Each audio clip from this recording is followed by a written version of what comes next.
चलो आज विक्रमशिला के बारे में जानते हैं। विक्रमशिला विश्वविद्यालय जो बिहार का एक प्राचीन काल का प्रसिद्ध विश्वविद्यालय था। भारत में उस समय मात्र 3 ही विश्वविद्यालय हुआ करते थे। सबसे पहले था तक्षशिला, नालंदा विश्वविद्यालय और विक्रमशिला विश्वविद्यालय। ठीक है, मैं विक्रमशिला हूँ, मेरा दर्द सुनो। मुझे भारत की अस्मिता का अभेद कवच माना जाए तो इसमें कोई अतिशयोक्ति नहीं होगी, कोई बढ़ा चढ़ा के कहना नहीं होगा। मेरा अतीत आज के कैम्ब्रिज विश्वविद्यालय एवं ऑक्सफोर्ड विश्वविद्यालय से कहीं अधिक है, उन्नत और महत्वपूर्ण था। मेरे यहाँ आर्यभट्ट और अतीश दीपंकर सरीखे विद्वान हुए, जिनके योगदान को कभी नज़रअंदाज नहीं किया जा सकता है। खगोल विद्या के क्षेत्र में आर्यभट्ट विश्व प्रसिद्ध है, जबकि अतीश दीपंकर ने तिब्बत में बौद्ध धर्म का प्रचार प्रसार किया और लामा संप्रदाय की शुरुआत की थी। आधुनिक भागलपुर जिला जो प्राचीन अंग महाजनपद नाम से भी लोकप्रिय है, उसके कहलगांव थाना क्षेत्र पोस्ट पथरघट्टा के एक छोटे से गांव अंतीचक में 8वीं शताब्दी के मध्य में मेरा उदय होता है। पाल वंश के सर्वाधिक प्रतापी राजा धर्मपाल के संरक्षण में हुआ था। धीरे धीरे मैं अपनी बौद्धिक शक्ति के ही बदौलत अंतर्राष्ट्रीय क्षितिज पर छा गया, अंतर्राष्ट्रीय ऊंचाई पे पहुंच गया। अपने आचार्यों के विक्रमपूर्ण आचरण, उनकी अखंडशील संपन्नता के कारण ही मैं विक्रमशिला की संज्ञा से संबोधित हुआ।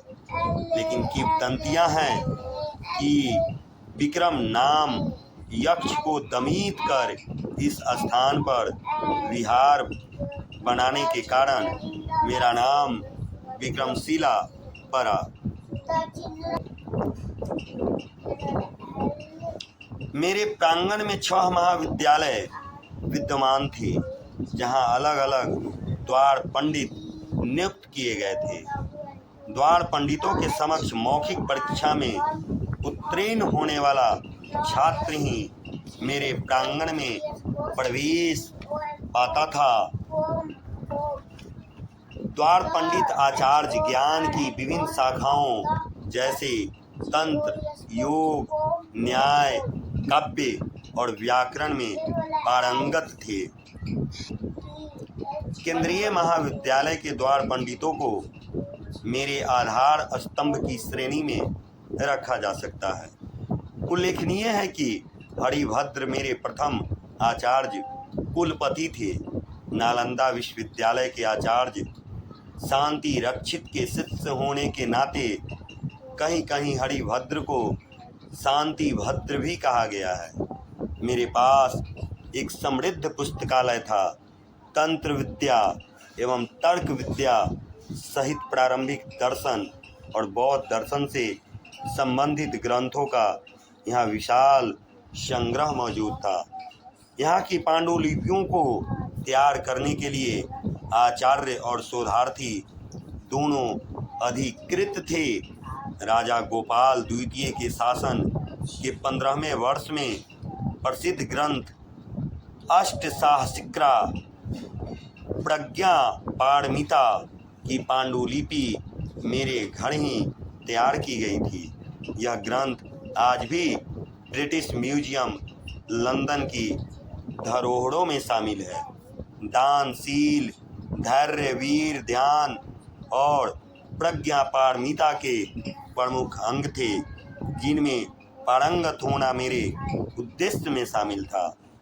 उपाय, कौशल्य, प्राणिधान, बल एवं ज्ञान को मिलाकर कुल 10 पारमिताओं में पारंगत होना अपने आप में साधारण बात नहीं थी। यह मनुष्य को पूर्ण महामानव बनाने की प्रक्रिया है जो मेरी गरिमा की चरम परिणति है।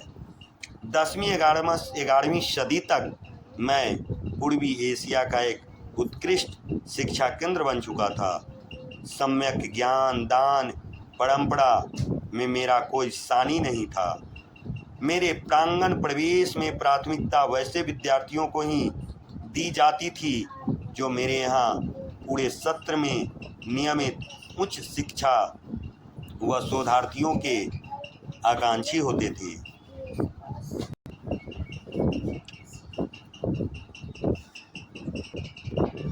प्रत्येक नवागंतुक विद्यार्थी को कुछ समय के लिए भिक्षु वर्ग में रहना पड़ता था। फिर आचार्य अपने शिष्य को पुत्रवत मानकर उसे बौद्ध सिद्धांतों से परिचित कराते थे ताकि वे मेरे उच्च आदर्शों पर खड़े उतर सके। मेरा छात्र होना ही अपने आप में गौरव की बात हुआ करती थी। यहाँ के नामांकित छात्र देश विदेश में मान सम्मान के स्वतः ही हकदार हो जाते थे। राज दरबारों में यहाँ के आचार्यों और विद्यार्थियों को विशेष सम्मान मिला करता था। तंत्र विद्या के अतिरिक्त व्याकरण, न्याय, सृष्टि विज्ञान, शब्द विधा, शिल्प विधा, चिकित्सा विधा, सांख्य, वैशेषिक, अध्यात्म विद्या, विज्ञान, जादू एवं चमत्कार विद्या मेरे पाठ्यक्रम के प्रमुख अंग थे। कक्षा की व्यवस्था और उसके समय निर्धारण के लिए अलग से आचार्य नियुक्त थे।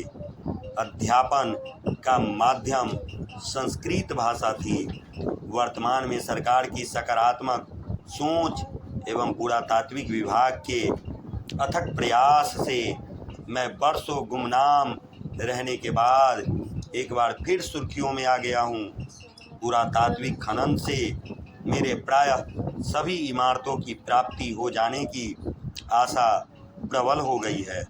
यहाँ 50 फीट ऊंची एवं 73 फीट चौड़ी इमारत के रूप में मैं प्रधान चैत्य प्राप्त हुआ हूँ। 4.5 फीट की भूमि स्पर्श मुद्रा में भगवान बुद्ध की प्रतिमा प्राप्त हुई है। पूर्वी और पश्चिमी भवन में पद्मासन पर बैठे अवलोकितेश्वर की कांस्य प्रतिमा प्राप्त हुई है। पद्मपाणि एवं मैत्रेय की प्रतिमा मिली है। कुछ क्षतिग्रस्त सीलें भी प्राप्त हुई है। एक सील का सत्यापन वीर वज्र से किया गया है। खुदाई का काम अभी प्रारंभिक अवस्था में है। अनेक महत्वपूर्ण वस्तुओं के प्रकाश में आने की संभावनाएं बढ़ती जा रही है। 10,000 छात्र, 1,000 अध्यापक जहां रह रहे हो, उनकी भव्यता एवं विशालता के संबंध में कहना ही क्या है। वास्तव में कई दृष्टिकोण से मैं एक अद्भुत एवं अलौकिक विश्वविद्यालय था। 13वीं सदी के आरंभ में तुर्कों के आक्रमण के कारण मेरा सर्वनाश हो गया। भ्रमवश किला समझे जाने के कारण ही मेरा यह हस्त्र हुआ। तब तक तवाकत ए नासिरी नामक ग्रंथ में मेरे विध्वंस का जीवंत वर्णन उपलब्ध है। धर्म स्वामी नामक एक तिब्बती लामा ने मेरे पतन का वर्णन अत्यंत ही मार्मिक तरीके से किया है। आप जब कभी भी शैक्षणिक परिभ्रमण का मन बनाए तो मेरे आंगन में जरूर पधारे ताकि मेरे सोए हुए अतीत, करवट ले रहे वर्तमान एवं बोए जा रहे भविष्य के अदृश्य बीज के बारे में और विस्तृत जानकारी आप प्राप्त कर सकें।